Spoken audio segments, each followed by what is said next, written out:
ఇప్పుడే జీ5 app download చేయండి. చూడండి మీ ఫేవరెట్ టీవీ షోస్ ఎప్పుడైనా ఎక్కడైనా. చెప్పు మైథిలి, ఏడుస్తూ కూర్చుంటావా? నీ బాధకు కారణమైన వాళ్ళందరికీ చెప్పుతో కొట్టినట్టు సమాధానం చెప్తావా? చాలా థ్యాంక్స్ అమ్మా. సమస్యలు ఏడిస్తే పోవు, ఎదురిస్తే పోతాయి అని నీ మాటల వల్లే అర్థమైంది. ఇప్పుడు చెప్తున్నాను, నా వాళ్ల ముందే నన్ను దోషిగా నిలబెట్టినా ఏ ఒక్కడిని వదిలిపెట్టను. వడ్డీతో సహా తిరిగి చెల్లించేస్తా. సూపర్ మైథిలి, ఇదే స్పీడ్తో ముందుకెళ్ళు. నీ కండగా నేనున్నాను. థ్యాంక్స్ అండి. అమ్మయ్యా, మా మైథిలి మామూలు మనిషి అయింది, అంతే చాలు. ఇదంతా నీ వల్లే అమ్మా. నువ్వే గనక వచ్చి ఉండకపోతే నేనింకా అలా ఏడుస్తూనే ఉండేదాన్ని. నేను మీ అమ్మలాంటిదాన్నమ్మా. బిడ్డ కన్నీటిని ఏ తల్లి చూడగలదు చెప్పు? రామ్మా, ఇప్పటికే చాలా పొద్దుపోయింది, కలిసి భోంచేద్దాం రా. అమ్మా, నాకిప్పుడు ఆకలిగా లేదమ్మా. నువ్వు రాకపోతే నేను కూడా తిన్ను. అమ్మా. అవును, నువ్వు వస్తున్నావా లేదంటే పస్తులు పడుకోమంటావా? అమ్మా, నేను చెప్పేది అర్థం చేసుకో. మైథిలి, అమ్మ సంగతి నీకు తెలుసు కదా. ఒకసారి మాట అందంటే మాట అంతే.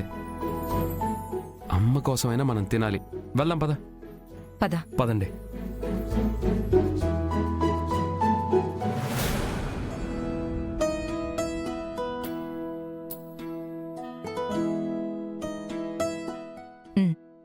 అమ్మా, తిను.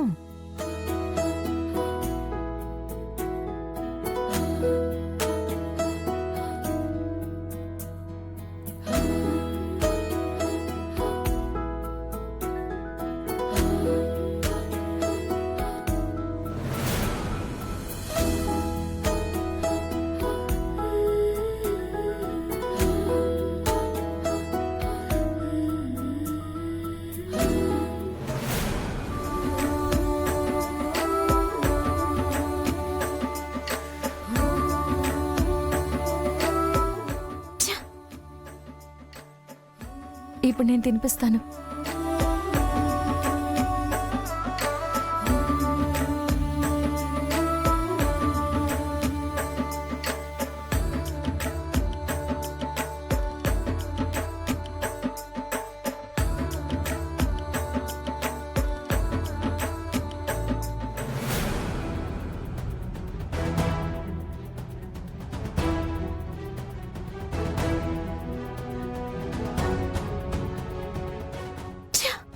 షో, ఆ స్వీట్స్ అవి నేను పంపిస్తాను. ఓకే అండి, నేను రేపు ఫోన్ చేస్తాను. ఓకే.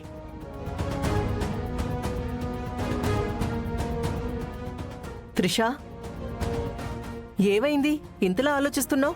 ఏం చేయమంటారా ఆంటీ? మైథిలి ఏమిటి దేశాన్ని ఉద్ధరించిందా? బతిమలాడి మరీ భోజనం తినిపించడానికి సిగ్గు లేకుండా స్మగ్లింగ్ చేసింది. అలాంటి దాన్ని చీకొట్టి ఇంటి నుంచి గెంటేయాల్సింది పోయి ఆ శుభప్రద గారు బుజ్జగించి మరీ భోజనం తినిపిస్తున్నారు. నేరం చేసిన దాన్ని అలా నెత్తికెక్కించుకోవడం అవసరమా? అంతే త్రిషా, ఆ శుభప్రద మొదట్నుంచి అంతే. అయిన వాళ్ల కాకుల్లో కాని వాళ్లకి కంచాల్లో పెట్టడం ఆవిడ గారికి మొదట్నుంచి బాగా అలవాటు. అయినా నువ్విప్పుడు ఆలోచించాల్సింది మైథిలికి బుజ్జగించి భోజనం పెడుతున్నారా, పండక్కి పట్టుచీర పెడుతున్నారా అని కాదు. స్మగ్లింగ్ కేసులో ఇరుక్కున్న మైథిలిని ఎలా జైలుకి పంపించాలా అని ఆలోచించాలి. కరెక్టే ఆంటీ. దొరక్క ఇన్నాటికి మన చేతికి ఒక బ్రహ్మాస్త్రం దొరికింది. దీన్నడ్డం పెట్టుకుని మైథిలిని జైలుకి పంపించామంటే దాని పీడ శాశ్వతంగా విరగడ చేసుకోవచ్చు. మరదే నేను చెప్పింది నాకు చెప్పి ఏదో పెద్ద ప్లాన్ చేసినట్టు బిల్డప్ ఇస్తున్నావేంటి? దాన్ని కేసులో ఇరికించి జైలుకెలా పంపించాలో ముందు అది చెప్పు. Simple aunty. తను నిర్దోషి అని నిరూపించుకోవాలంటే ఈ స్మగ్లింగ్ మైథిలి చేయలేదు అని సాక్ష్యాలు సంపాదించాలి. అది సంపాదించబోయే ప్రతి సాక్ష్యాన్ని దాని చేతికి ఒక్క సాక్ష్యం కూడా దొరకకుండా చేస్తా. దాంతో పోలీసులు ఇచ్చిన గడువు లోపల నిజం నిరూపించలేకపోయినందుకు మైథిలిని అరెస్ట్ చేస్తారు. నీ బొంద, మైథిలిని ఎందుకు అరెస్ట్ చేస్తారు? మా అత్తయ్య గారిని కదా అరెస్ట్ చేస్తారు. Correct aunty. కాకపోతే 2 రోజుల్లో నేరం నిరూపించకపోతే నేనే స్వయంగా వచ్చి లొంగిపోతాను అని మైథిలి లెటర్ రాసి మరీ ఇచ్చింది కదా.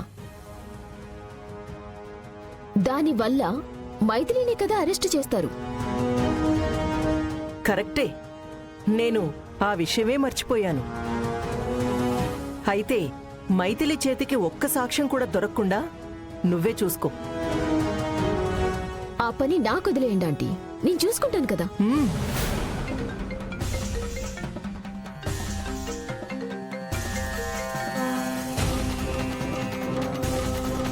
ఆంటీ, మన మాటలు మైథిలి వినేసిందంటారా? నాకు అదే డౌట్గా ఉంది త్రిష. పొరపాటున విన్నదంటే దాన్ని అరెస్ట్ చేయించడం ఆ దేవుడి వల్ల కూడా కాదు. నాకు అదే టెన్షన్గా ఉందంటీ. అత్తయ్య గారు, భోజనం రెడీ అయింది, రండి వడ్డిస్తాను. నాకిప్పుడు ఆకలిగా లేదు, తర్వాత తింటాను. సరే అత్తయ్య గారు.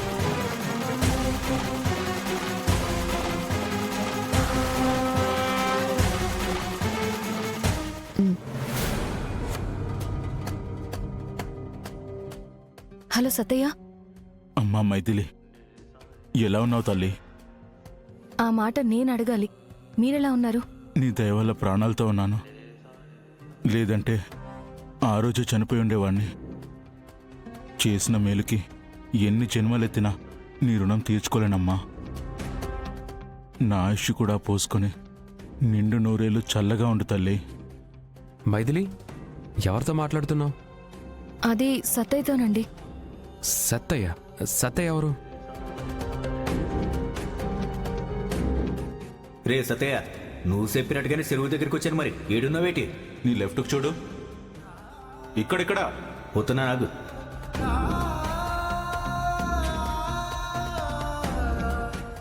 లీలాకృష్ణ గారేంటి చెరువు దగ్గరికి వచ్చారు?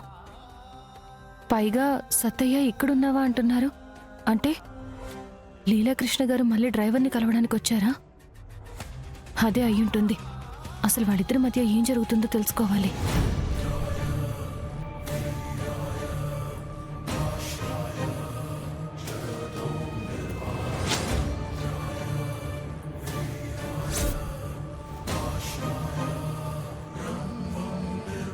సత్తయ్య, సత్తయ్య!